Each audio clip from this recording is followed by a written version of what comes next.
Hello again. Welcome back to Billy Ho Sports. Continuing coverage on our feature track this week is Fairgrounds, and I've already got the video out on the Gun Runner and Tenacious stakes. So give that one a look. The Tenacious Stakes, by the way, is part of the Late Pick 5, races 8 through 12. That's what we're covering today. So I won't spend a lot of time on Tenacious Race 9. You can get all the full breakdown of that from the other video.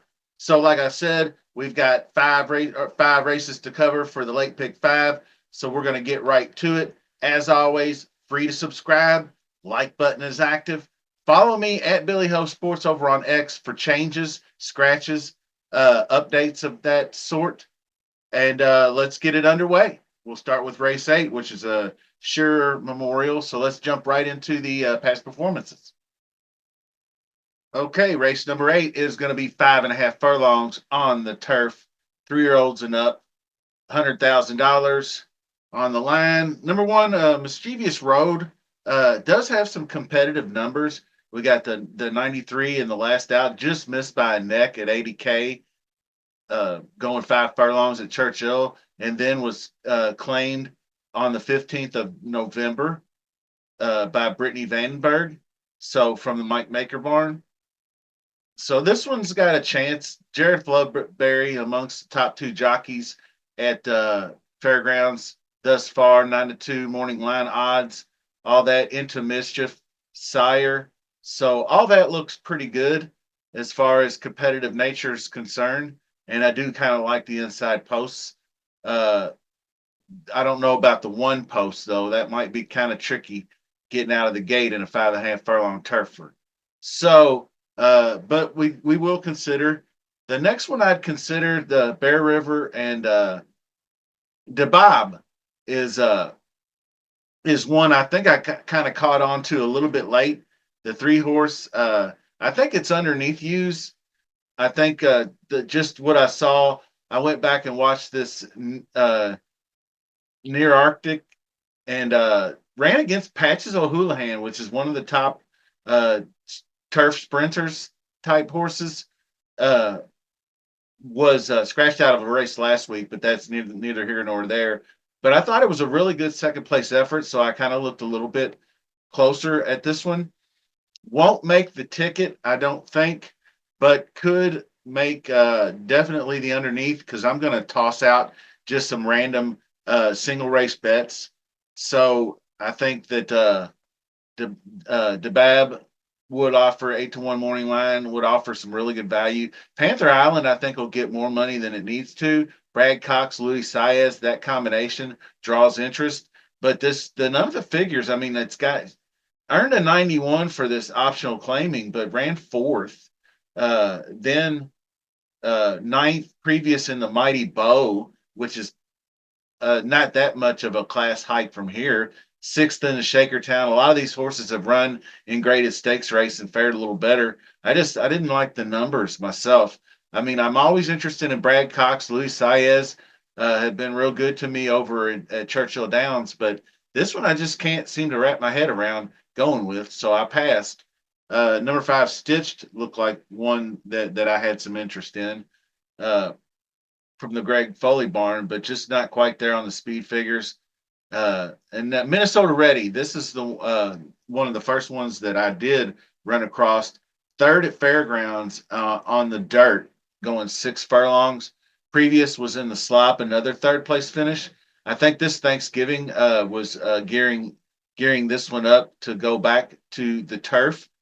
Not really a great record from dirt to turf for Amos, but a competitive horse that ran a 98 at Fairgrounds going on the dirt there. So I think that this horse can definitely get there. Being a closing type, going to be a tough one. But this one is the most interesting horse in the race right here. I think the 7-horse one timer basically ran last week. I covered this race. I covered the late pick 5 at Turfway Park, and the 7th race was part of it. And that was the one that Patches O'Houlihan was going to run in, but Patches O'Houlihan scratched. That made Howard Wallowitz basically very chalky. And Run Carson was another big one. Howard Wallowitz and Run Carson went 1-2. Those were the best two horses in the race. But I also had one timer on the ticket for the pick five. Well, he ran third, only 4 3/4 back of Wallowitz. So it was a pretty competitive run. Earned a 94 figure, 106 in the middle. So this one's going from that all-weather turfway to the all-weather synthetic to the turf, but it's only going to be a week off. So I just that's I typically don't like horses coming back that fast, but only going 6 furlongs, and then this one's only 5.5. They've done it before, and it didn't really seem to be too bad of a an angle. So you could see, although it was a going to a grade two turf sprint only off a week, but that was Kentucky Downs. You don't have a lot of time to decide to go or no go at Kentucky Downs because it's only like an 11-day meet. You only get 2 weekends. So they geared them up on one weekend and then ran them the next, but it didn't work out. That was Cogburn. I mean, that was a monster race there. So E.T. Baird is the jockey. This horse is probably talented enough to wipe the field out here. But like I said, do you believe in the week off? I like Larry Ravelli, so I think I might be a believer in the one timer. Son of a Birch, I don't think I'm going to go with. Uh, that's probably all I'm interested in on this ticket.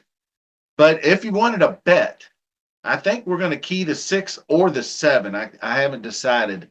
The 6 or the 7 were the top two horses in this. So I think that it's going to be really close on who I would decide.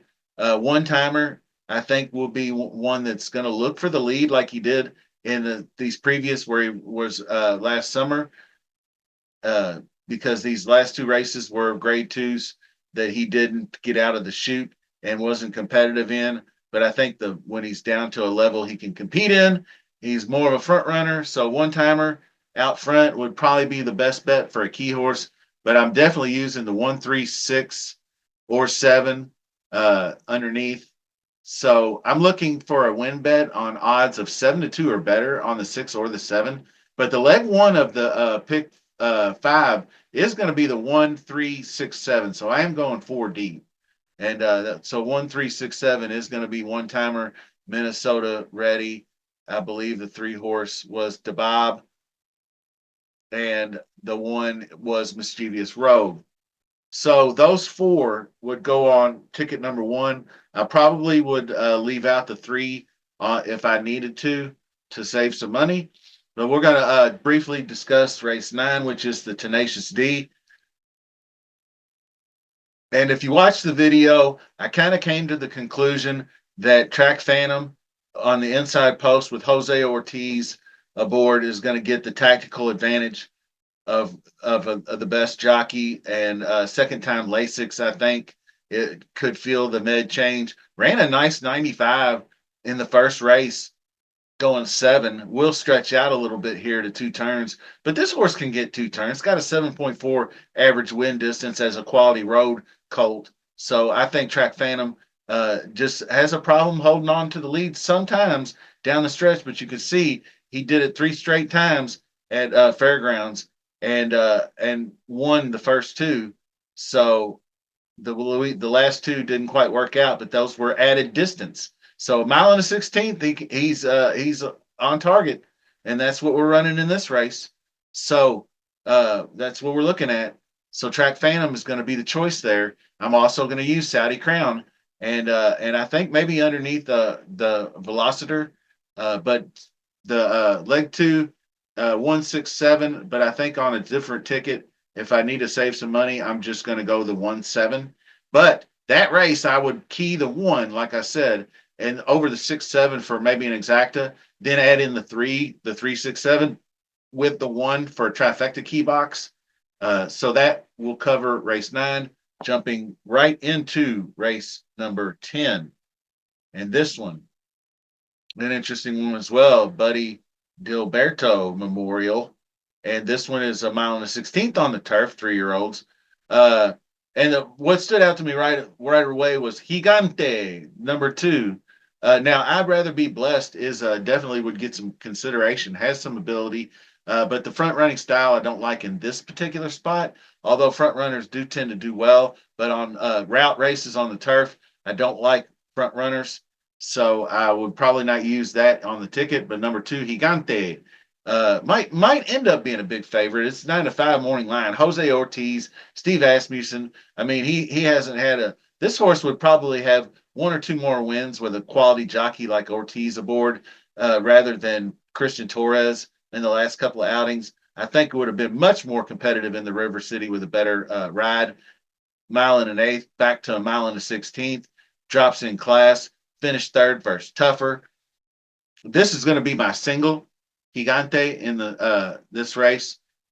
So he's got no excuses. He's going back to Lasix, going from Torres to Jose Ortiz, and so no excuses for him. He should win this race. Number three, Swiftshire Mike Maker is a quality horse with Luis Saez aboard. Will be 6 year old gelding moving up in class. He might be looking to get loose on the lead as he's a bit of a front runner, as you can see. Nice numbers, mid 90s and low 90s on most of these, but a little bit less of a class, obviously moving up in class. Evan Harlan is another one. Brendan Walsh. I like Brendan Walsh as a trainer. 8 and a 5, 8.5 furlongs versus Weaker. Just a month ago, just out kicked late down the stretch for third, going a mile and a 16th on the fairgrounds turf. So similar company, just weaker in the last race, but I think he could be competitive. Probably an underneath you so much. Stitched from Greg Foley, looks okay. Had a huge 4 year old season though. The Wise Dan and then a close second in the Mint Millions down here. These two efforts here was just really good back to back outings. Coming off the break, ran solidly at Kentucky Downs, two different surfaces. So tried to get, I think, too big for his britches. Went grade one turf mile at Keeneland, seventh, and then tried the grade three River City and just still not back. Runs hard early, just didn't get there at a mile and an eighth after going a mile. So maybe the mile and a 16th is the Goldilocks zone for Stitched. Another mystery was one that had garnered some interest for me. After I went back and did a second run through, I just thought, well, these four straight wins, although at Hawthorne, maybe just a little bit lesser company. There's three stakes wins. They aren't big money stakes, but 150K on the carry. This one right here on the yielding turf, going a mile, really good. I mean, it's a stone closer. This horse could surprise Chris Block, Brian Hernandez. So could be an interesting one to look at. I think I'll definitely, if I bet, I'm using the two with the 3, 4, and 6. So I would use the excuse me, the 6 underneath with the 2 as the key horse, and that 2 horse obviously being our best bet, Gigante. I think that's probably the best bet of the day, in my opinion. I know the speed figures don't seem to reflect it, but I'm a big believer in jockeys that know how to ride. And I'm not a big believer. Now, Morales, I'm not going to knock Edgar Morales because he's pretty solid. But you could see when he was riding, it was first, fourth, but, he just, against good company, grade two, got him there second behind I'm Very Busy. So Morales is pretty solid. I think this horse can run with a good jockey. I don't like Christian Torres. He's just not that good a jockey. He's like 2%. He's got one win in 65 starts, I think, or something like that last I checked. So anyway, we're going to go on to race number 11, and that is the Untappable. So race number 11 is the Untappable. That's going to be for 2 year old fillies. Good looking field here too, mile and 70. This is a nice kind of like potential for some Kentucky Oaks fillies maybe to pop up out of here. We'll have to see. But I think the first one I looked at was Her Laugh by from Whit Beckman. won the debut. See, a lot of these are lightly raced. I'll tell you first off, I won't be using first time starters in this race. So, because there's just too many good ones that broke maidens right out of the gate and ran good speed figures. So, I don't know why I would take a first time starter against a horse that's already run once and run well, like her laugh head win going 6 furlongs. The only reason I'm a little skeptical is going around next out and only 6.5 in the average win distance. That's a little bit close to the cutoff line going to go a mile and 70. So that's a little bit less than a mile and a 16th, but uh, so it might not be bad. Could prove me wrong, but Axel Concepcion on the mount. So Torres, I mean, Jamie Torres did win the race with this horse, so this horse could be pretty solid. So keep an eye on her laugh. Golden Gamble was the one I seem to be focused in on the most. A couple of maiden 120Ks. The second out crushed it by 9 lengths. Girl math was the 3 to 5 chalk in that race. That's why I like this race so much because this horse she blew by girl math, who was I think was a really highly sought after horse in her first 2 races, but just a couple of second place finishes so far for girl math. But strong contender nonetheless. And to win by 9 over that horse is something that I take notice of. Kenny McPeak, Brian Hernandez, obviously second in prime power. So Golden Gamble is probably going to be the top choice.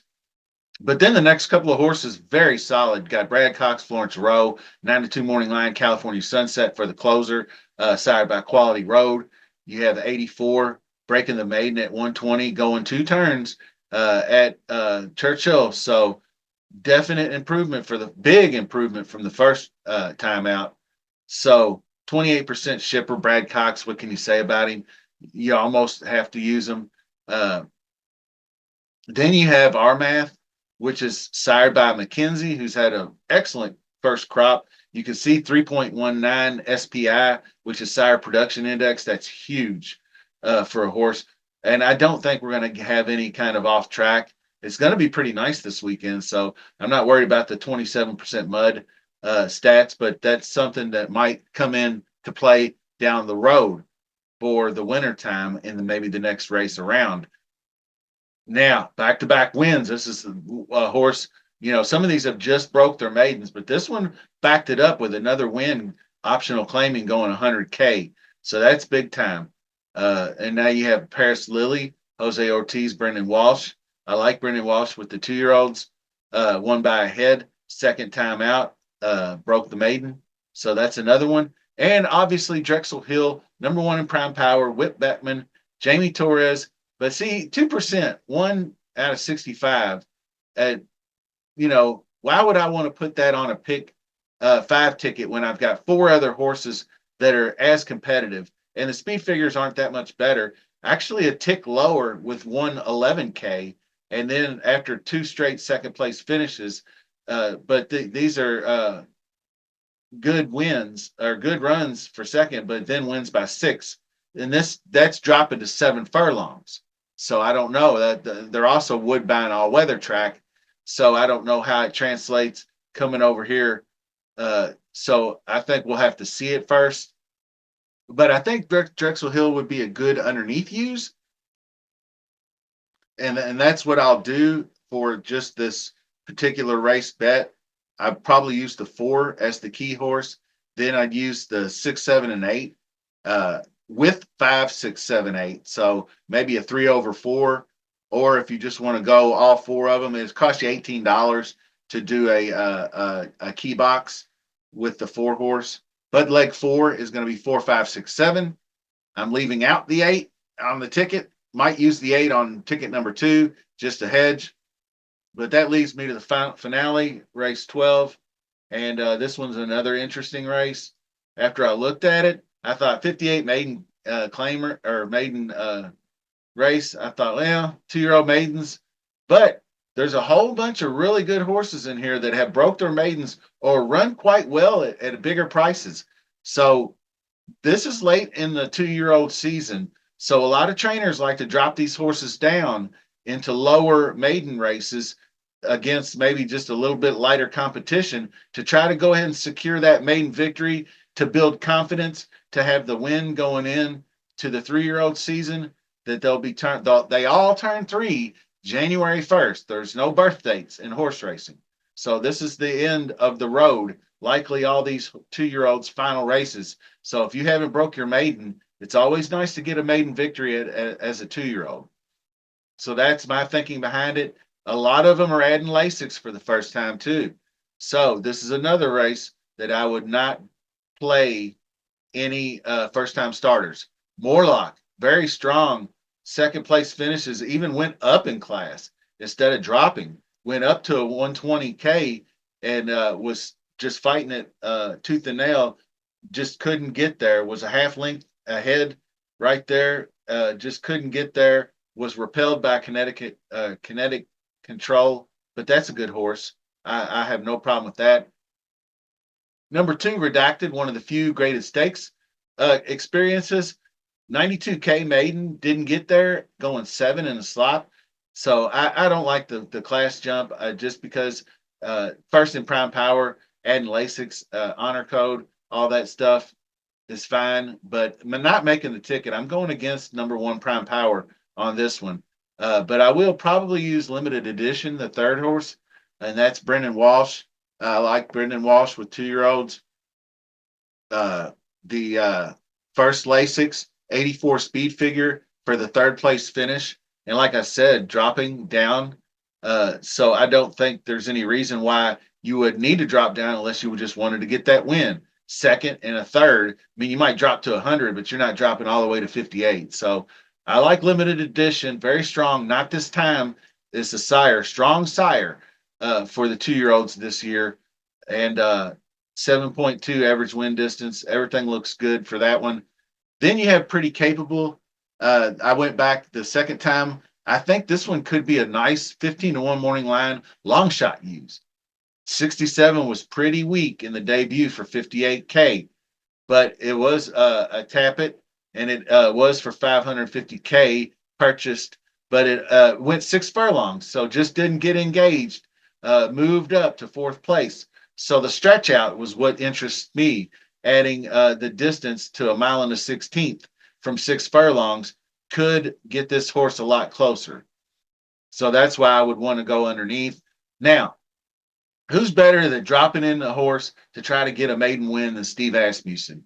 So, first time Lasix, Jareth Loveberry,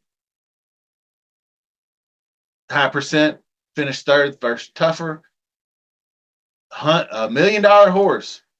So I'm going to go with this one as a possible single.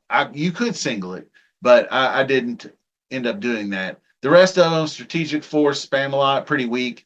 Fanatical, pretty weak. I think Seattle Road I took a good look at, but Seattle Road and Fever Night, 9 and 10. And remember what I said about dropping in class? Well, 100, 120, they already did that. Dropped to 58K already, tried to drop in and get that win. Didn't get it done. Second place. So kind of hard to go. Although I like Pedroza, he's one of the best jockeys around, Tom Amos.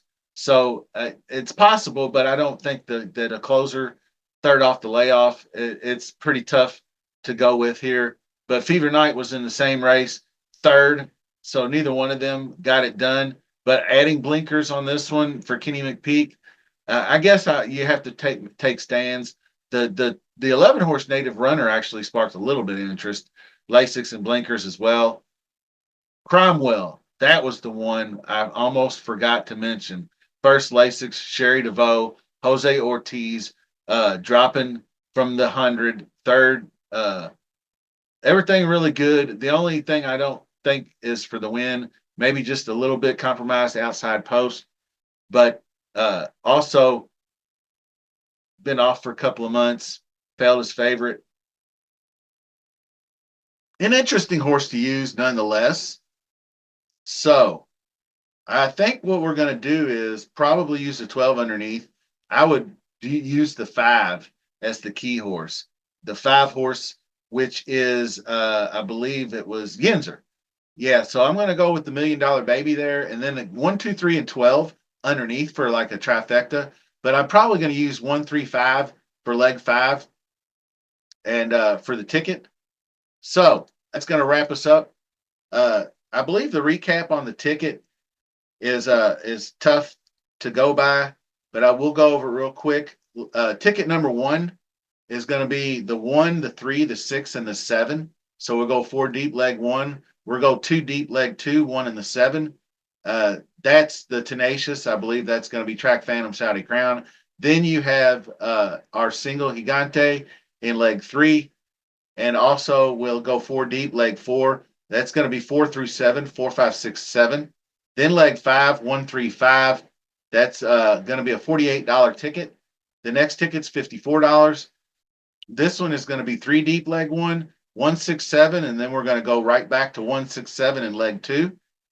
So we are adding in the 6 Velociter in leg 2. Still singling Gigante leg 3.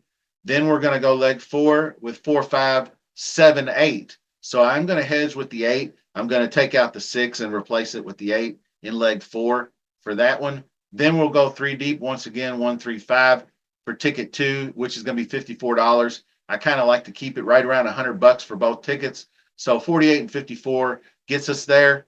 And then all those bets, go back and review. There will be timestamps to go through each race so you can get to the race that you want to find and get that bet in.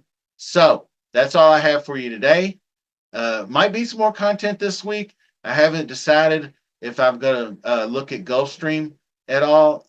Gulfstream has some interesting races this weekend. So best of luck this weekend. If you don't see me again, I also need to update Kentucky Derby contenders. Hit that like on your way out. Subscribe if you haven't done so. Follow me on X for scratches and changes. And till next time, see ya.